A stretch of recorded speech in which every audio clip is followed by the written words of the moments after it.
Merci de suivre cette édition complète de l'information sur Equinox Télévision.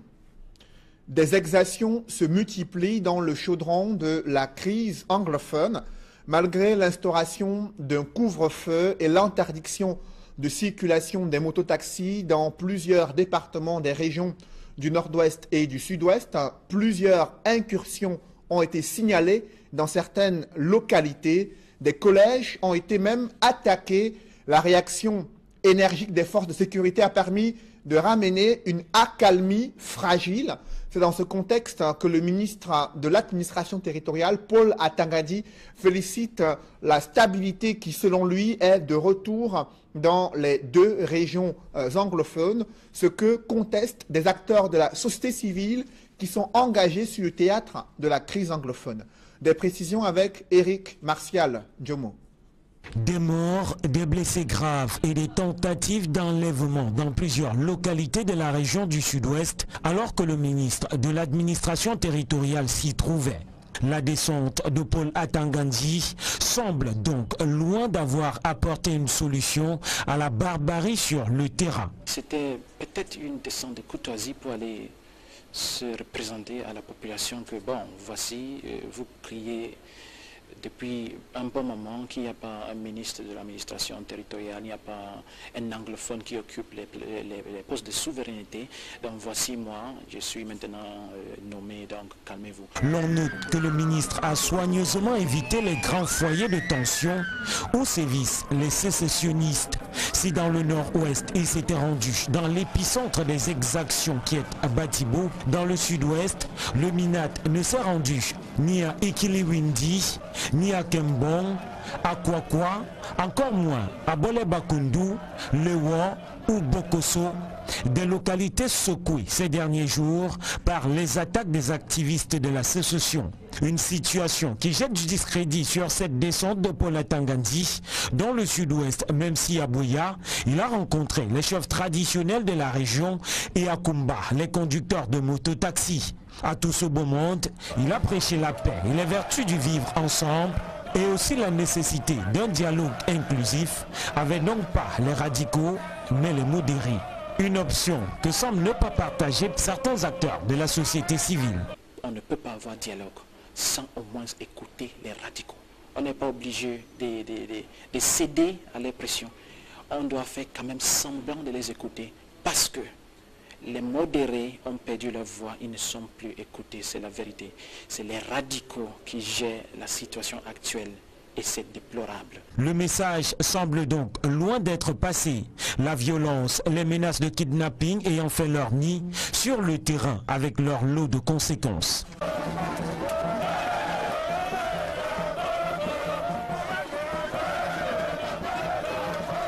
Vous l'avez vu dans ce journal, une accalmie fragile observée dans les régions du sud-ouest et du nord-ouest. Ce tour de vis sur la sécurité intérieure et les messages de paix du ministre de l'administration territoriale peuvent-ils calmer les tensions sur le théâtre de la crise anglophone? Des politologues se prononcent sur la méthode Atangadi dans ce reportage de Élisée Bogba et Guy Zogo. Véritable vedette du gouvernement depuis sa promotion au poste de ministre de l'administration territoriale le 2 mars dernier, Paul Atangadi démultiplie les efforts. Déjà sa méthode est questionnée.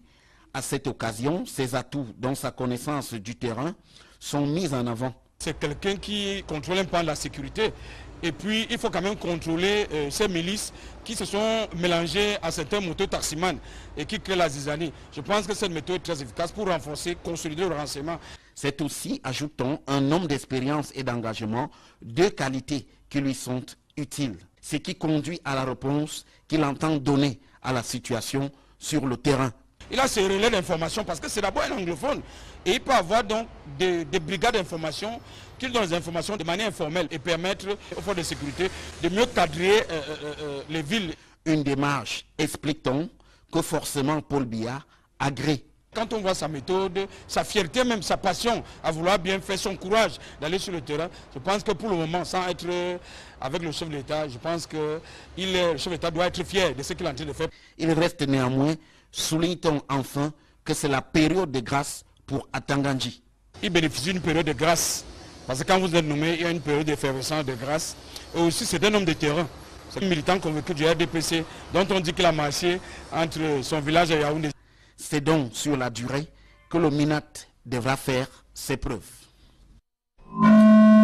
Interpellé il y a plus d'un an dans le cadre de la crise anglophone et jugé devant le tribunal militaire à Yaoundé, Mancho, BBC et d'autres co-accusés seront fixés sur leur sort le 13 avril prochain.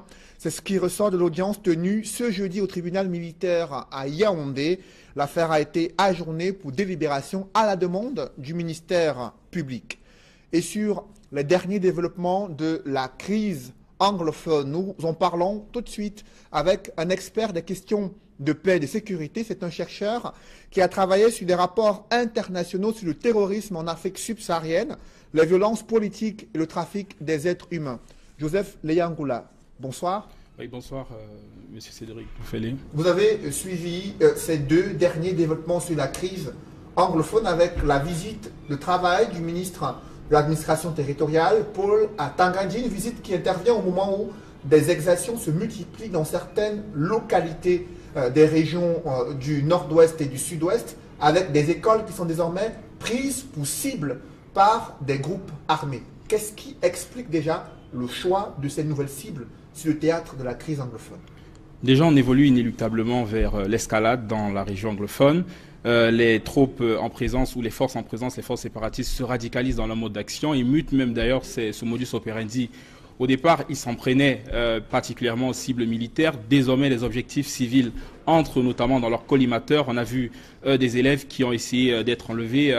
Si c'était notamment l'intervention des forces de l'ordre, il y aurait pu avoir notamment des rapts qui auraient été notamment après, ces éléments auraient exigé notamment des rançons pour libérer ces otages. On a vu l'enlèvement des étrangers, notamment des Tunisiens, avec notamment la mort d'un Tunisien.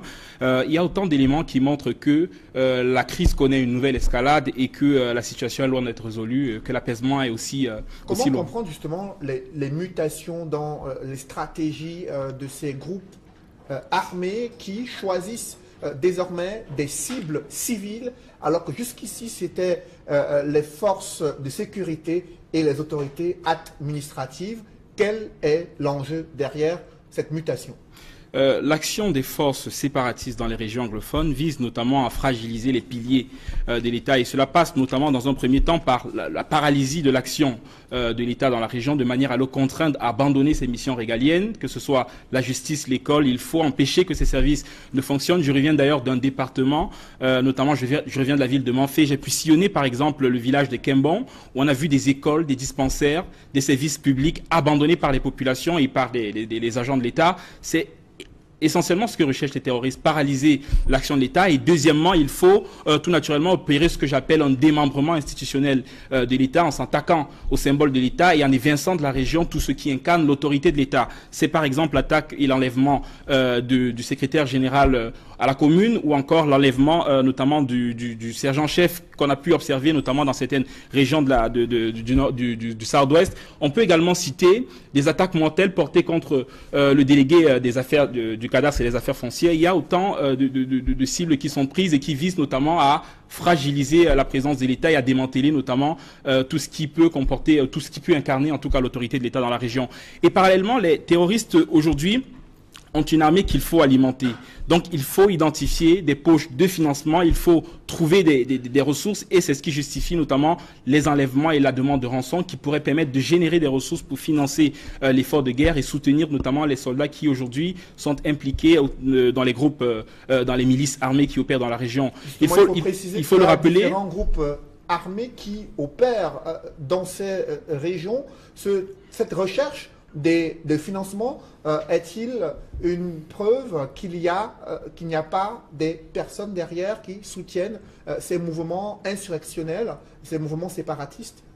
Il y a eu au départ des personnes il y a eu au départ une levée de fonds au niveau international qui a permis de soutenir les premières actions de ces groupes. Seulement avec la répression des forces de défense camerounaises, il y a effectivement des mécanismes qui sont activés pour bloquer les circuits financiers illicites qui pourraient alimenter la guerre dans la région. Donc il faut trouver des poches parallèles, il faut trouver des alternatives en matière de financement, et les rapts notamment peuvent servir de poche de financement efficace. Ils ont certainement vu l'exemple des autres forces séparatistes qui opèrent par exemple depuis le Nigeria. L'exemple de Boko Haram en donne la preuve, parce que les rapts ont été par exemple les principaux leviers de financement de Boko Haram, et donc c'est un modus operandi très classique pour les mouvements séparatistes, et ça tombe à point nommé pour les groupes, les forces séparatistes qui opèrent dans la région.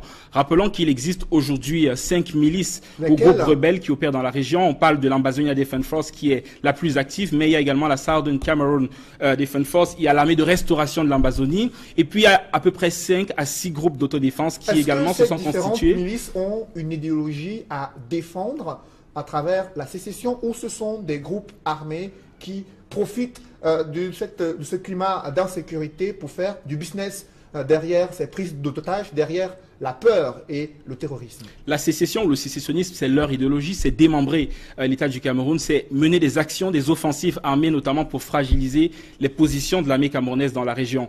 Seulement ici, il y a effectivement une riposte organisée des pouvoirs publics qui malheureusement provoque également des victimes collatérales, et les forces séparatistes capitalisent sur les frustrations, capitalisent sur les douleurs et le sentiment de revanche des populations pour continuer de recruter et alimenter la guerre qui sévit aujourd'hui dans les régions anglophones du pays. Précisons que le ministre de l'administration territoriale estime que la situation se stabilise dans les deux régions. Paul Atangandji a prescrit des mesures, notamment l'interdiction de circulation des motos-taxis. Il a renforcé le renseignement prévisionnel. Il a également demandé au gouverneur d'instaurer les couvre-feux, de les prolonger.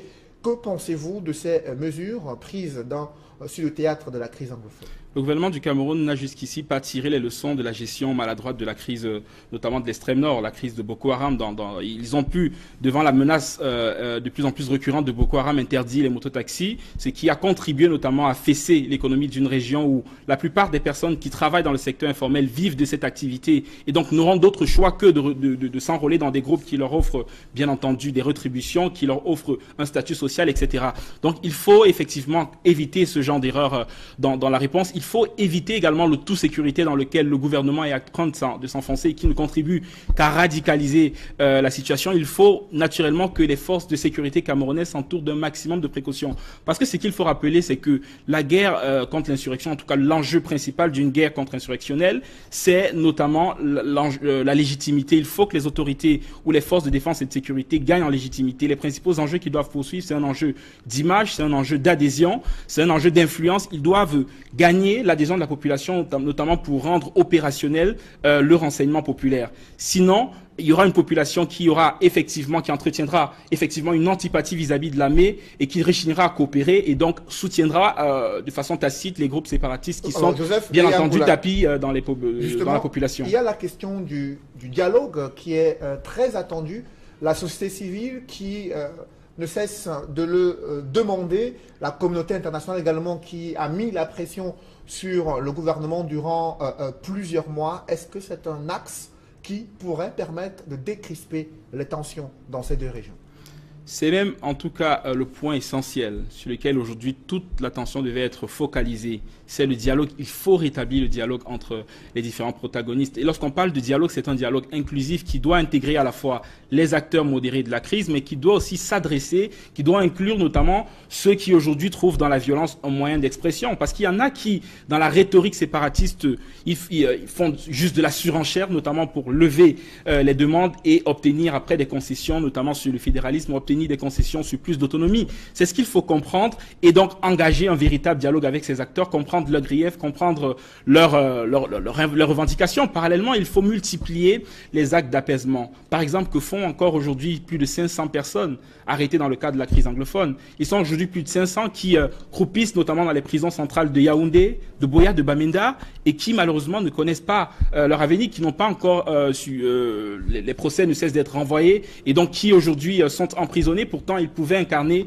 des voix modérées qui pourraient s'adresser aux populations et apaiser les cœurs de ceux qui aujourd'hui sont radicalisés et tenter de rejoindre les groupes séparatistes. Qui est le fils de Aya Paul, qui s'est exprimé dans l'un des reportages diffusés en ouverture du journal, qui estime que la voix des modérés n'est plus entendue et que c'est celle des radicaux qui prend de l'ampleur sur le théâtre de la crise anglophone. Est-ce que vous partagez ce point de vue ? Tout à fait. Je le partage parce que aujourd'hui, qui sont ceux qui sont au devant de la scène, notamment pour apaiser les tensions dans la région, c'est Paul Atangadi, qui, tout le monde, tous les Camerounais connaissent aujourd'hui la perception que les populations des régions anglophones se font de ce personnage aujourd'hui. Ils sont montés au créneau notamment pour dénoncer l'attitude que le ministre de l'administration territoriale avait affichée d'antan lorsqu'il a dit ouvertement dans les médias qu'il n'y avait pas de crise anglophone.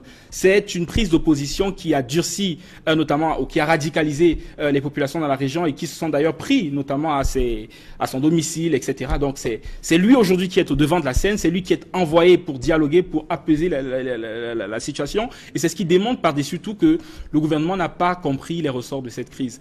Soit ils sont vraiment dans un pur cynisme où il faut davantage radicaliser, davantage encourager l'escalade, soit ils n'ont pas compris les ressorts de la crise et donc se trompent notamment sur le diagnostic et sur le profil des personnes qui devraient servir d'interlocuteurs entre le gouvernement et les protagonistes de cette crise. Que faut-il faire dans l'urgence pour sortir de cette crise? Nous sommes en pleine année électorale. On a suivi de nombreuses tensions qui ont émaillé le processus des sénatoriales dans certaines localités du sud-ouest. La situation pourrait être pire au fur et à mesure qu'on évolue en cette année électorale. Que faut-il faire, Joseph Leyangoula? Il faut un véritable dialogue avec tous les acteurs.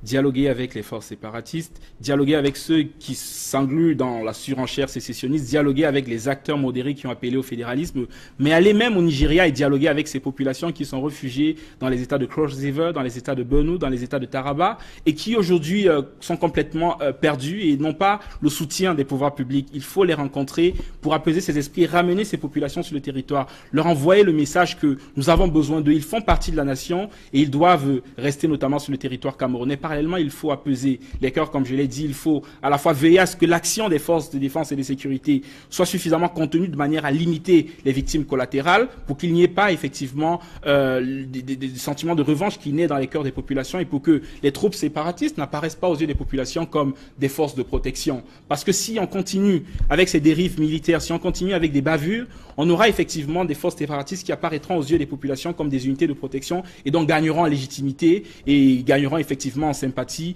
et ce qui ne contribuera qu'à engluer la situation et à l'enliser en tout cas. Merci Joseph Leyangoula. Je précise que vous êtes spécialiste des questions de paix et de sécurité en Afrique subsaharienne. Vous avez travaillé avec des organismes internationaux sur des rapports sur le terrorisme.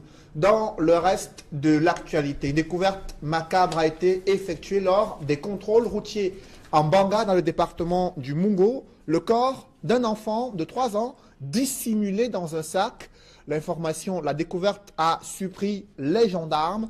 Ils ont tout de suite interpellé les concernés qui, pour se justifier, font savoir qu'ils partaient tout simplement procéder à l'enterrement de l'enfant.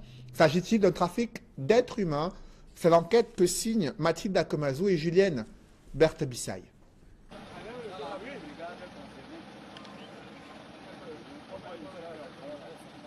Ce sac ne contient pas de bagages, mais la dépouille d'un bébé. La découverte a été faite au cours d'un contrôle routier spécial coordonné par les éléments de la brigade territoriale de Mbanga. Les intéressés, les gens qui sont interpellés sont sortis en 3e position. Les 2 n'avaient pas de cadre. Ils m'ont approché, me disant qu'ils voulaient causer avec moi. Je me dis, j'ai vu l'homme en question, il tremblait. Je ne savais pas pourquoi il tremblait. Je lui ai demandé de me sortir son sac de voyage, parce que je l'ai vu trembler. Quand je lui demande de faire sortir mon sac de voyage, il m'approche intimement et dit, mais vous êtes à distance, pourquoi vous m'approchez? Il me dit, chaque fois on court, j'ai un corps dans la voiture. Je comprends, je prends un corps. Le corps, il dit, le corps, comment on fait, dans quelles conditions? Il me dit, c'est un sac, c'est le corps de mon enfant. C'est comme ça que j'ai saisi le commandant de compagnie, le commandant de brigade. Le commandant de brigade, pour besoin d'enquête, a fait appel au procureur et un médecin. Sur la nationale numéro 5, usagers de la route et véhicules sont passés au peigne fin. La campagne, qui vise en réalité à lutter contre les cas de trafic de stupéfiants et d'excès de vitesse sur cet axe routier, a également permis de démasquer un faux agent de la marine.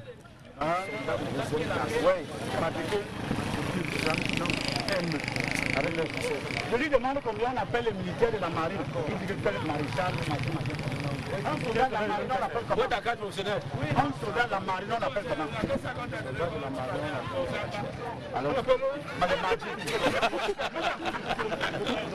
Ce dispositif de gendarmes veille au grain pour mettre fin à toutes sortes de dérives sur les axes routiers. Un cartel de drogue démantelé dans le 5e arrondissement de Douala après des multiples plaintes des populations, des quartiers, Cité des Palmiers, Bédi et Ndokbong, mais également au niveau de l'hôpital général de Douala. Il s'agit d'un gang de présumés receleurs et bandits arrêtés en possession d'importants stocks de stupéfiants. La mise en cause ni les faits, les enquêtes se poursuivent. Des précisions avec Eukwa Claude et Auréole Tchoumi. Ils sont 8 jeunes, dont la moyenne d'âge varie entre 23 et 32 ans. Leur coin de repère, le pont Bao, non loin du marché de Bonamoussadi. Leur spécialité, la vente et la consommation du chanvre indien, du cannabis, du tramol et bien d'autres stupéfiants. Une activité devenue régulière et qu'ils mènent à cœur vaillant. Dans la nuit du mercredi 28 mars, ils sont tombés dans les mailles des éléments de la gendarmerie nationale de la compagnie de Douala 2, à Ndokbong. Mais tous clament leur innocence. Ce n'est pas pour moi. Celui qui avait ça, il est parti quand les policiers sont arrivés. Il est parti où? Il a fui parce qu'il a vu les policiers. Vous le connaissez, non? Non, je ne le connais pas. Souvent comme ça, moi je sors du basket. Le basket n'est pas loin de là où ils sont. Actuellement, on m'a attrapé, je n'avais rien. Je suis même souffrant. On m'a pris sans rien. Je dis bien sans rien. Non, papa, il va au monsieur qui m'a pris. On m'a pris sans rien. Je dis bien sans rien. Je vous le jure. Je vous le jure. Voilà ceux qui m'ont pris. Je vous ai dit que c'est Rasta qui fournit à Bao. Moi, on m'a pris sans rien. Rasta en prison? Oui, Rasta en prison. C'est ce que j'ai dit alors que moi je ne fumais pas. Alors on n'a pas pris avec des trucs. Moi, je viens à peine d'aménager à Makepe et Bellali chez ma tante qui vient de mourir. C'est la vérité. Oui, ça fait 2 jours. Ça fait 2 jours que j'ai connu le pont Bao. Comme j'ai eu l'accident, je suis allé me faire masser là-bas. Et c'est de là où j'ai vu comment les gens sont assis. Et quand je suis venu aussi, je suis venu m'asseoir par rapport à mon traitement pour attendre mon docteur. C'est subitement la police est venue, la gendarmerie est venue. À l'origine de l'opération de gendarmerie, les nombreuses plaintes déposées à l'état-major de la compagnie Douala 2 de Ndokbong par les populations de l'arrondissement de Douala 5e. Dans le même temps, une autre enquête de la compagnie de Douala 2 a permis de mettre la main sur 60 kg de chanvre indien dissimulés dans des sacs de marchandises. Le conducteur de ce produit étant repris de justice. Habitant le quartier Kolmita Douala, il a de nouveau été appréhendé et devra répondre de ses actes devant la justice. En bref, à présent, des forces marines de la sous-région Afrique centrale, désormais opérationnelles pour coordonner des opérations d'intervention pour la sécurité maritime du golfe de Guinée. Pendant plusieurs semaines, des exercices militaires ont été effectués sur l'espace maritime du golfe de Guinée partagé par la Guinée équatoriale, le Cameroun et les forces marines d'autres pays de la sous-région engagés dans ces exercices militaires multilatéraux sous la coordination de les forces armées américaines qui coordonnent cet exercice baptisé au Bangamé. Pour en savoir davantage sur les exercices militaires menés dans l'espace maritime, je vous propose d'écouter le capitaine Kinfak Ndokmo, qui est commandant des forces de surface. Évaluer et tester l'interopérabilité entre les marines du Golfe de Guinée parties au cours de conduite de Yaoundé et renforcer la synergie interservice des administrations en charge de l'action de l'État en mer. Au regard des résultats que nous avons obtenus, nous pouvons estimer aujourd'hui que ces objectifs ont été largement atteints. Donc, in fine, la marine aura saisi cette opportunité, n'est-ce pas, pour renforcer la capacité de son personnel à mener les opérations et à lutter contre la crise maritime. Et bien entendu, nous avons également renforcé l'interaction entre toutes les administrations en charge de l'action militaire en mer. Le Premier ministre menace de traduire en conseil de discipline des agents de l'État présumés coupables de la divulgation des documents et informations confidentielles sur les réseaux sociaux. Philippe Moyan estime que cette diffusion récurrente des documents confidentiels est une atteinte grave à la sûreté de l'État. Le chef du gouvernement s'inquiète de l'ampleur que prend le phénomène sur Internet. Dans un communiqué rendu public après le conseil de cabinet, il rappelle aux ministres et agents de l'État l'obligation de discrétion professionnelle et de protection des documents secrets et confidentiels. Ce jeudi saint, la communauté chrétienne commémore l'institution du sacrement de l'Eucharistie, le lavement des pieds, qui est l'un des symboles du début du Triduum pascal. Vous allez le découvrir dans ce reportage de Steve Eboulet et Gladys Sidier, comment les chrétiens comptent célébrer cette passion du Christ. Reportage. Le jeudi saint marque l'entrée des chrétiens dans le Triduum pascal. C'est une étape importante dans la marche vers la résurrection du Christ. C'est en effet le jeudi saint que Jésus a pris son dernier repas avec ses apôtres en leur donnant comme recommandation de pérenniser son œuvre. On peut dire que ce jour, Jésus a ordonné ses premiers prêtres et il nous a laissé aussi le commandement de l'amour et du service, que nous soyons entre nous comme des frères qui s'aiment et qui se rendent service, qui prolonge son action dans le monde. L'Église a voulu aussi faire de cette journée la fête des prêtres dans la messe chrismale, parce que c'est pendant ces jours du Triduum que nous faisons mémoire de la passion et de la mort et de la résurrection de Jésus. Le jeudi saint est aussi marqué par le rite du lavement des pieds. Jésus, en lavant les pieds de ses disciples, transmet un message d'humilité. Ce rite sera accompli dans toutes les paroisses de nos diocèses et du monde entier. Ce rite, c'est Jésus qui l'a fait lorsqu'il s'approchait de sa passion. Ce rite constitue en fait un testament que Jésus laisse pour dire aux apôtres: j'ai été envoyé par le Père pour sauver le monde, je me suis abaissé jusqu'à obéir et à obéir jusqu'à la mort sur la croix. Alors moi, je suis venu comme serviteur. Et lui-même dit: je ne suis pas venu pour être servi, mais pour servir et donner ma vie en rançon pour la multitude. Les chrétiens observent depuis le mercredi de Cendre le carême, qui est un moment de privation, de prière et de partage. Pour accompagner le Christ dans sa passion, plusieurs chrétiens ont pris des résolutions. Nous sommes les femmes et nous connaissons que nous avons trop l'art de bavarder, de gronder, de faire le commérage.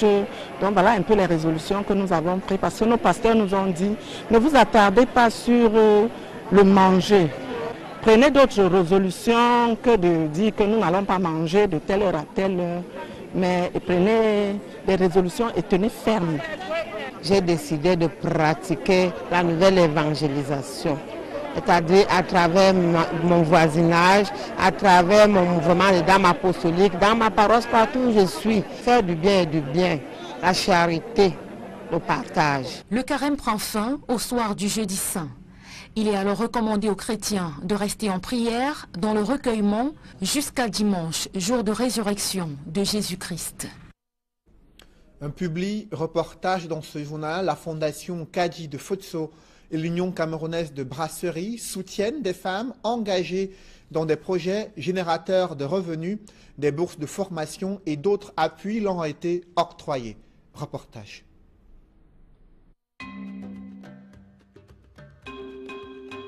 Ngwakabia Sipora Béatrice. Je fais partie de la première cohorte des bénéficiaires du UCB International Women's Scholarships. It's quite delicate to say it is not something for the women, but at this point and at this time, the women have to go into the field where they were not expected to go because the population of the world is increasing and the women are increasing too. So if we have to teach our children how to go about it, then we have to know it. Intensifier la lutte contre les discriminations à l'égard des femmes, renforcer le partenariat pour le développement durable, c'est le thème qui a marqué la 33e édition de la Journée internationale de la femme. Hommage à cette célébration et surtout soucieuse de contribuer à l'émancipation des femmes au Cameroun et encore plus de démontrer sa solidarité en leur faveur, la Fondation Fouatoula Kajide Fosso, en partenariat avec l'Union camerounaise de brasserie UCB, a lancé depuis le 23 février un concours offrant aux femmes la possibilité de gagner des bourses de formation professionnelle. UCB and the Kaji Foundation is giving an opportunity for you to realize our dreams, one of which I've realized. So I think if you venture into this, your dreams could be realized as well as you getting to meet different people with different backgrounds. So I just urge you guys to try your luck, take action in your ideas and see what comes out of it. Thanks to UCB and Kaji Foundation. D'un montant de 30 millions de francs CFA, ces fonds seront repartis entre les candidates âgées de 20 à 45 ans qui se seront démarquées de par leur dossier ou leur projet d'auto-entrepreneuriat. Bonne opportunité pour les femmes parce que déjà il n'est pas évident d'avoir des bourses ici au Cameroun pour faire des formations et surtout quand ces bourses sont spécialement faites pour nous les femmes. Là, ça montre vraiment qu'on donne de la valeur aux femmes, de faire dans tout ce qu'elles peuvent faire. Les femmes sont dans un domaine de l'énergie qui est un domaine porteur de demain, l'énergie renouvelable. C'est vraiment un grand plus pour nous les femmes de pouvoir faire cela et pouvoir montrer aux autres femmes que non, déjà avec UCB, avec cette opportunité que UCB, la Fondation Kaji nous donne, nous pouvons déjà être totalement pratiques sur le cas des énergies renouvelables et pourquoi pas demain être notre propre patron dans nos propres entreprises. Seuls les meilleurs seront sélectionnés, comme ce fut le cas à la première édition en 2017, édition au cours de laquelle une trentaine de jeunes Camerounaises ont bénéficié de cette magnifique opportunité offerte par la Fondation Fouatoula Kajide Fosso. Mon projet, qui est celui de la sécurité intégrée à la prosécurité, aussi c'est le temps. Dans les appâts, là, nous avons deux appâts dans lesquels nous avons les géniteurs dans l'autre et les laves. Dans les temps, nous avons déjà mis une centaine d'adhérents. Je ne vais cesser d'exprimer ma gratitude vis-à-vis de la Fondation Kajide Fosso et UCB pour ce qu'ils ont fait pour moi. Certes, j'avais déjà ce rêve et un projet bien ficelé, mais grâce à UCB, j'ai pu réaliser. Ce que je peux donner, c'est de croire à ses rêves et de continuer à chercher les moyens et les opportunités pour pouvoir les réaliser. Les candidates seront sélectionnées sous la base de projets touchant des domaines innovateurs dans lesquels elles aimeraient entreprendre ou encore être formées, comme infirmières gérontologues, les secteurs porteurs à l'instar de la mécanique, la menuiserie métallique, le transit, l'hôtellerie, les nouvelles technologies de l'information et de la communication, l'élevage, l'agriculture, les énergies renouvelables et l'électricité.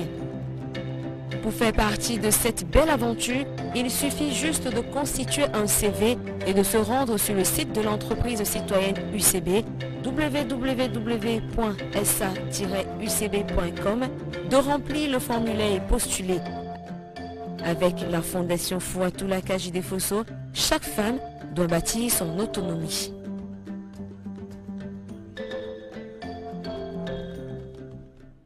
Mesdames, messieurs, c'est la fin de ce journal. Merci de l'avoir suivi. Je vous souhaite une bonne soirée sur cette même antenne. Ne manquez pas l'émission Regard Social, présentée ce soir par Eric Kwamo. Bonne soirée sur cette même antenne.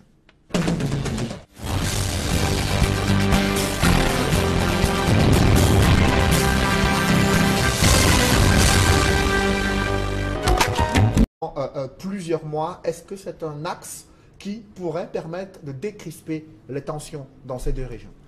C'est même en tout cas le point essentiel sur lequel aujourd'hui toute l'attention devait être focalisée. C'est le dialogue. Il faut rétablir le dialogue entre les différents protagonistes. Et lorsqu'on parle de dialogue, c'est un dialogue inclusif qui doit intégrer à la fois les acteurs modérés de la crise, mais qui doit aussi s'adresser, qui doit inclure notamment ceux qui aujourd'hui trouvent dans la violence un moyen d'expression. Parce qu'il y en a qui, dans la rhétorique séparatiste, ils font juste de la surenchère, notamment pour lever les demandes et obtenir après des concessions, notamment sur le fédéralisme, obtenir des concessions sur plus d'autonomie. C'est ce qu'il faut comprendre et donc engager un véritable dialogue avec ces acteurs, comprendre leurs griefs, comprendre leurs revendications. Parallèlement, il faut multiplier les actes d'apaisement. Par exemple, que font encore aujourd'hui plus de 500 personnes arrêtées dans le cadre de la crise anglophone. Ils sont aujourd'hui plus de 500 qui croupissent notamment dans les prisons centrales de Yaoundé, de Boya, de Bamenda et qui malheureusement ne connaissent pas leur avenir, qui n'ont pas encore les procès ne cessent d'être renvoyés et donc qui aujourd'hui sont emprisonnés. Pourtant, ils pouvaient incarner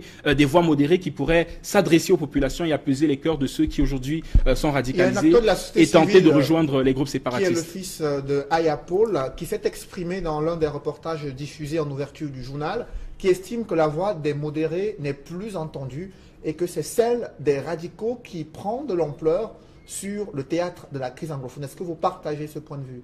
Tout à fait. Je le partage parce que aujourd'hui, qui sont ceux qui sont au devant de la scène, notamment pour apaiser les tensions dans la région, c'est Paul Atangadi, qui tout le monde, tous les Camerounais connaissent aujourd'hui la perception que les populations des régions anglophones se font de ce personnage aujourd'hui. Ils sont montés au créneau notamment pour dénoncer l'attitude que le ministre de l'administration territoriale avait affichée d'antan lorsqu'il a dit ouvertement dans les médias qu'il n'y avait pas de crise anglophone. C'est une prise d'opposition qui a durci notamment, ou qui a radicalisé les populations dans la région et qui se sont d'ailleurs pris notamment à son domicile, etc. Donc c'est lui aujourd'hui qui est au devant de la scène, c'est lui qui est envoyé pour dialoguer, pour apaiser la situation. Et c'est ce qui démontre par-dessus tout que le gouvernement n'a pas compris les ressorts de cette crise. Soit ils sont vraiment dans un pur cynisme où il faut davantage radicaliser, davantage encourager l'escalade, soit ils n'ont pas compris les ressorts de la crise et donc se trompent notamment sur le diagnostic et sur le profil des personnes qui devraient servir d'interlocuteurs entre le gouvernement et les protagonistes de cette crise. Que faut-il faire dans l'urgence pour sortir de cette crise? Nous sommes en pleine année électorale. On a suivi de nombreuses tensions qui ont émaillé le processus des sénatoriales dans certaines localités du sud-ouest. La situation pourrait être pire au fur et à mesure qu'on évolue en cette année électorale. Que faut-il faire, Joseph Leyangoula? Il faut un véritable dialogue avec tous les acteurs. Dialoguer avec les forces séparatistes, dialoguer avec ceux qui s'engluent dans la surenchère sécessionniste, dialoguer avec les acteurs modérés qui ont appelé au fédéralisme, mais aller même au Nigeria et dialoguer avec ces populations qui sont réfugiées dans les États de Cross River, dans les États de Benue, dans les États de Taraba, et qui aujourd'hui sont complètement perdus et n'ont pas le soutien des pouvoirs publics. Il faut les rencontrer pour apaiser ces esprits, ramener ces populations sur le territoire, leur envoyer le message que nous avons besoin d'eux. Ils font partie de la nation et ils doivent rester notamment sur le territoire camerounais. Parallèlement, il faut apaiser les cœurs, comme je l'ai dit. Il faut à la fois veiller à ce que l'action des forces de défense et de sécurité soit suffisamment contenue de manière à limiter les victimes collatérales pour qu'il n'y ait pas effectivement des sentiments de revanche qui naissent dans les cœurs des populations et pour que les troupes séparatistes n'apparaissent pas aux yeux des populations comme des forces de protection. Parce que si on continue avec ces dérives militaires, si on continue avec des bavures, on aura effectivement des forces séparatistes qui apparaîtront aux yeux des populations comme des unités de protection et donc gagneront en légitimité et gagneront effectivement en sympathie et ce qui ne contribuera qu'à engluer la situation et à l'enliser en tout cas. Merci Joseph Leyangoula. Je précise que vous êtes spécialiste des questions de paix et de sécurité en Afrique subsaharienne. Vous avez travaillé avec des organismes internationaux sur des rapports sur le terrorisme. Dans le reste de l'actualité, une découverte macabre a été effectuée lors des contrôles routiers en Banga, dans le département du Mungo. Le corps d'un enfant de 3 ans dissimulé.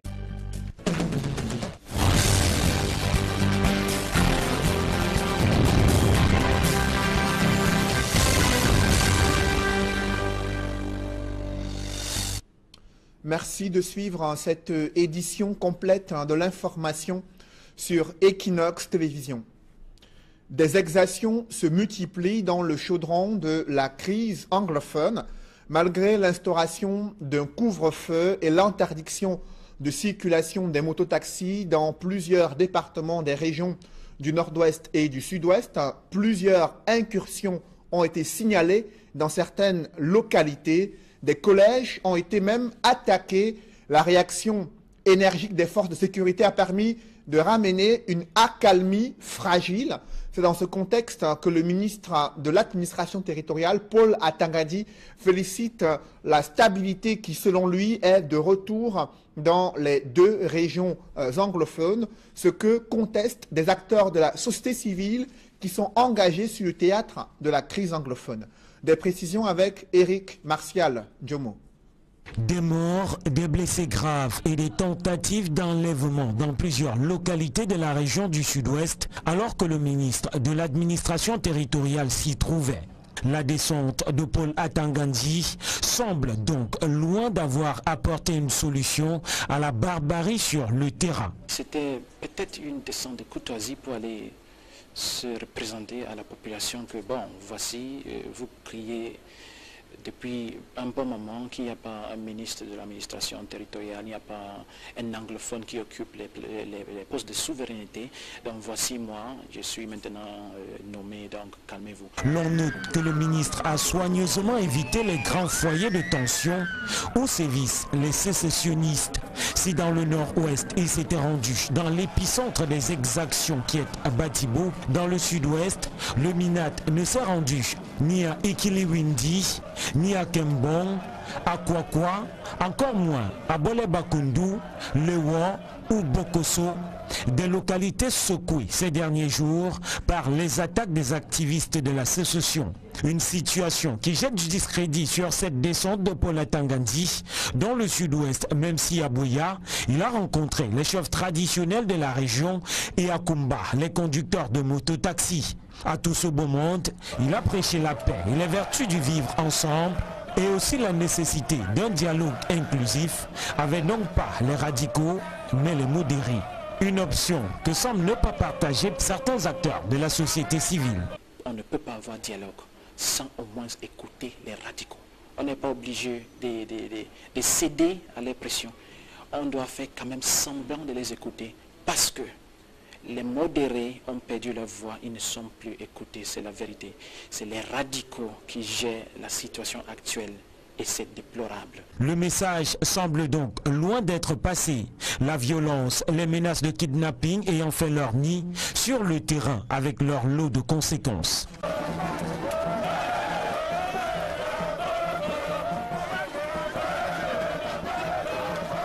Vous l'avez vu dans ce journal, une accalmie fragile observée dans les régions du sud-ouest et du nord-ouest.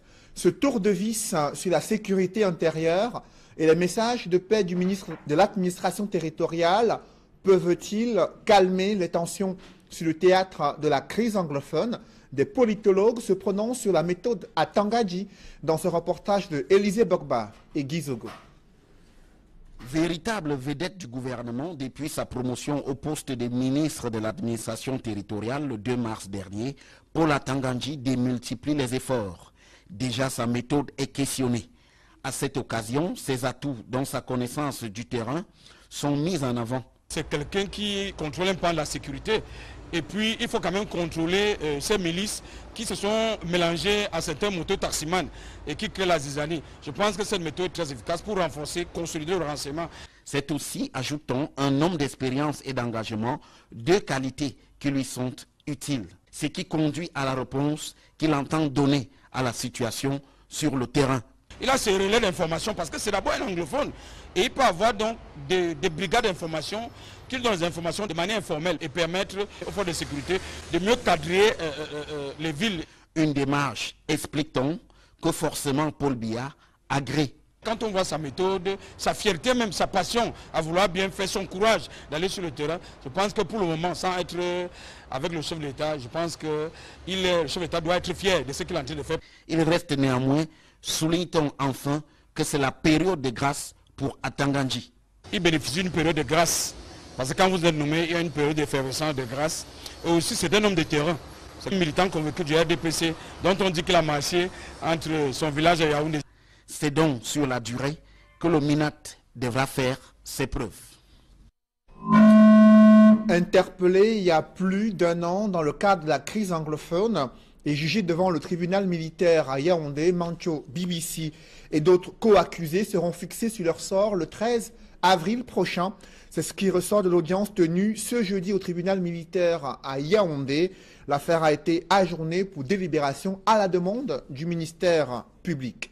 Et sur les derniers développements de la crise anglophone, nous en parlons tout de suite avec un expert des questions de paix et de sécurité. C'est un chercheur qui a travaillé sur des rapports internationaux sur le terrorisme en Afrique subsaharienne, les violences politiques et le trafic des êtres humains.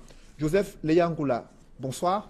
Oui, bonsoir, Monsieur Cédric Pouffelé. Vous avez suivi ces deux derniers développements sur la crise anglophone avec la visite de travail du ministre de l'administration territoriale, Paul Atanga Nji, une visite qui intervient au moment où des exactions se multiplient dans certaines localités des régions du nord-ouest et du sud-ouest, avec des écoles qui sont désormais prises pour cible par des groupes armés. Qu'est-ce qui explique déjà le choix de ces nouvelles cibles sur le théâtre de la crise anglophone? Déjà, on évolue inéluctablement vers l'escalade dans la région anglophone. Les troupes en présence ou les forces en présence, les forces séparatistes se radicalisent dans leur mode d'action et mutent même d'ailleurs ce modus operandi. Au départ, ils s'en prenaient particulièrement aux cibles militaires. Désormais, les objectifs civils entrent notamment dans leur collimateur. On a vu des élèves qui ont essayé d'être enlevés. Si c'était notamment l'intervention des forces de l'ordre, il y aurait pu avoir notamment des rapts qui auraient été notamment après, ces éléments auraient exigé notamment des rançons pour libérer ces otages. On a vu l'enlèvement des étrangers, notamment des Tunisiens, avec notamment la mort d'un Tunisien.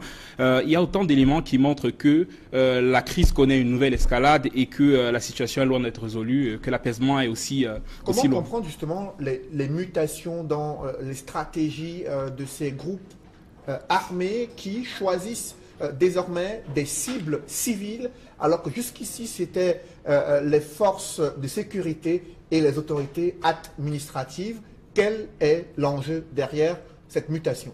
L'action des forces séparatistes dans les régions anglophones vise notamment à fragiliser les piliers de l'État, et cela passe notamment dans un premier temps par la paralysie de l'action de l'État dans la région, de manière à le contraindre à abandonner ses missions régaliennes, que ce soit la justice, l'école. Il faut empêcher que ces services ne fonctionnent. Je reviens d'ailleurs d'un département, notamment je reviens de la ville de Manfé. J'ai pu sillonner par exemple le village de Kembon, où on a vu des écoles, des dispensaires, des services publics abandonnés par les populations et par les agents de l'État. C'est essentiellement ce que recherchent les terroristes, paralyser l'action de l'État. Et deuxièmement, il faut tout naturellement opérer ce que j'appelle un démembrement institutionnel de l'État, en s'attaquant au symbole de l'État et en évinçant de la région tout ce qui incarne l'autorité de l'État. C'est par exemple l'attaque et l'enlèvement du secrétaire général à la commune, ou encore l'enlèvement notamment du sergent-chef qu'on a pu observer notamment dans certaines régions du Sud-Ouest. On peut également citer des attaques mortelles portées contre le délégué des affaires du cadastre et des affaires foncières. Il y a autant de cibles qui sont prises et qui visent notamment à fragiliser la présence de l'État et à démanteler notamment tout ce qui peut comporter, tout ce qui peut incarner en tout cas l'autorité de l'État dans la région. Et parallèlement, les terroristes aujourd'hui ont une armée qu'il faut alimenter. Donc il faut identifier des poches de financement, il faut trouver des ressources, et c'est ce qui justifie notamment les enlèvements et la demande de rançon qui pourraient permettre de générer des ressources pour financer l'effort de guerre et soutenir notamment les soldats qui aujourd'hui sont impliqués dans les groupes, dans les milices armées qui opèrent dans la région. Il faut le rappeler. Différents groupes armés qui opèrent dans ces régions, cette recherche de financement est-il une preuve qu'il n'y a pas des personnes derrière qui soutiennent ces mouvements insurrectionnels, ces mouvements séparatistes? Il y a eu au départ des personnes, il y a eu au départ une levée de fonds au niveau international qui a permis de soutenir les premières actions de ces groupes. Seulement avec la répression des forces de défense camerounaises, il y a effectivement des mécanismes qui sont activés pour bloquer les circuits financiers illicites qui pourraient alimenter la guerre dans la région. Donc il faut trouver des poches parallèles, il faut trouver des alternatives en matière de financement, et les rapts notamment peuvent servir de poches de financement efficaces. Ils ont certainement vu l'exemple des autres forces séparatistes qui opèrent par exemple depuis le Nigeria. L'exemple de Boko Haram en donne la preuve parce que les rapts ont été par exemple les principaux leviers de financement de Boko Haram. Et donc c'est un modus operandi très classique pour les mouvements séparatistes et ça tombe à point nommé pour les groupes, les forces séparatistes qui opèrent dans la région. Rappelons qu'il existe aujourd'hui 5 milices ou groupes rebelles qui opèrent dans la région. On parle de l'Ambazonia Defense Force qui est la plus active, mais il y a également la Southern Cameroon Defense Force, il y a l'armée de restauration de l'Ambazonie et puis il y a à peu près 5 à 6 groupes d'autodéfense qui également se sont constitués. Est-ce que ces milices ont une idéologie à défendre à travers la sécession ou ce sont des groupes armés qui profitent de ce climat d'insécurité pour faire du business derrière ces prises d'otages, derrière la peur et le terrorisme? La sécession ou le sécessionnisme, c'est leur idéologie, c'est démembrer l'État du Cameroun, c'est mener des actions, des offensives armées, notamment pour fragiliser les positions de l'armée camerounaise dans la région. Seulement ici, il y a effectivement une riposte organisée des pouvoirs publics qui malheureusement provoque également des victimes collatérales et les forces séparatistes capitalisent sur les frustrations, capitalisent sur les douleurs et le sentiment de revanche des populations pour continuer de recruter et alimenter la guerre qui sévit aujourd'hui dans les régions anglophones du pays. Précisons que le ministre de l'administration territoriale estime que la situation se stabilise dans les deux régions. Paul Atangandji a prescrit des mesures, notamment l'interdiction de circulation des motos-taxis. Il a renforcé le renseignement prévisionnel. Il a également demandé au gouverneur d'instaurer les couvre-feux, de les prolonger. Que pensez-vous de ces mesures prises sur le théâtre de la crise anglophone? Le gouvernement du Cameroun n'a jusqu'ici pas tiré les leçons de la gestion maladroite de la crise, notamment de l'extrême nord, la crise de Boko Haram. Ils ont pu, devant la menace de plus en plus récurrente de Boko Haram, interdire les mototaxis, ce qui a contribué notamment à fesser l'économie d'une région où la plupart des personnes qui travaillent dans le secteur informel vivent de cette activité et donc n'auront d'autre choix que de s'enrôler dans des groupes qui leur offrent, bien entendu, des rétributions, qui leur offrent un statut social, etc. Donc il faut effectivement éviter ce genre d'erreur dans la réponse. Il faut éviter également le tout sécurité dans lequel le gouvernement est en train de s'enfoncer et qui ne contribue qu'à radicaliser la situation. Il faut naturellement que les forces de sécurité camerounaises s'entourent d'un maximum de précautions. Parce que ce qu'il faut rappeler, c'est que la guerre contre l'insurrection, en tout cas l'enjeu principal d'une guerre contre-insurrectionnelle, c'est notamment la légitimité. Il faut que les autorités ou les forces de défense et de sécurité gagnent en légitimité. Les principaux enjeux qu'ils doivent poursuivre, c'est un enjeu d'image, c'est un enjeu d'adhésion, c'est un enjeu d'influence. Ils doivent gagner l'adhésion de la population, notamment pour rendre opérationnel le renseignement populaire. Sinon, il y aura une population qui entretiendra effectivement une antipathie vis-à-vis de l'armée et qui rechignera à coopérer et donc soutiendra de façon tacite les groupes séparatistes qui sont bien entendu tapis dans la population. Il y a la question du dialogue qui est très attendu. La société civile qui ne cesse de le demander. La communauté internationale également qui a mis la pression sur le gouvernement durant... Il est dans un sac. L'information, la découverte a surpris les gendarmes. Ils ont tout de suite interpellé les concernés qui, pour se justifier, font savoir qu'ils partaient tout simplement procéder à l'enterrement de l'enfant. S'agit-il d'un trafic d'êtres humains? C'est l'enquête que signent Mathilde Akomazou et Julienne Berthe-Bissaï.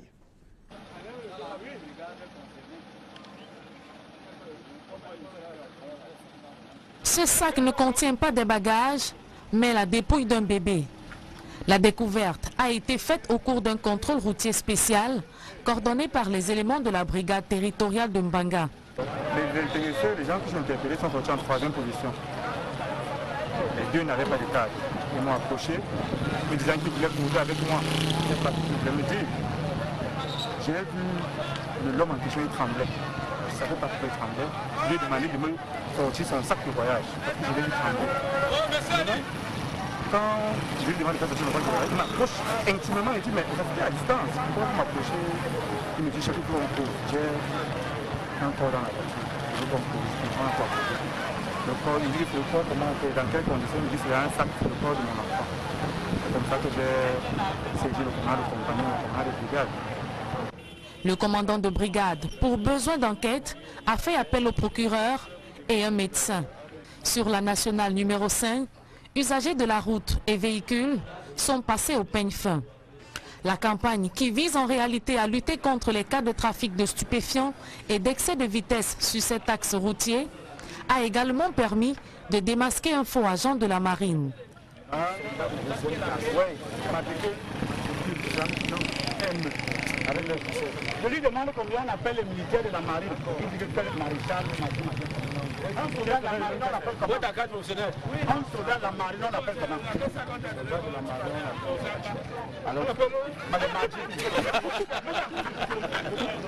Ce dispositif de gendarmes veille au grain pour mettre fin à toutes sortes de dérives sur les axes routiers.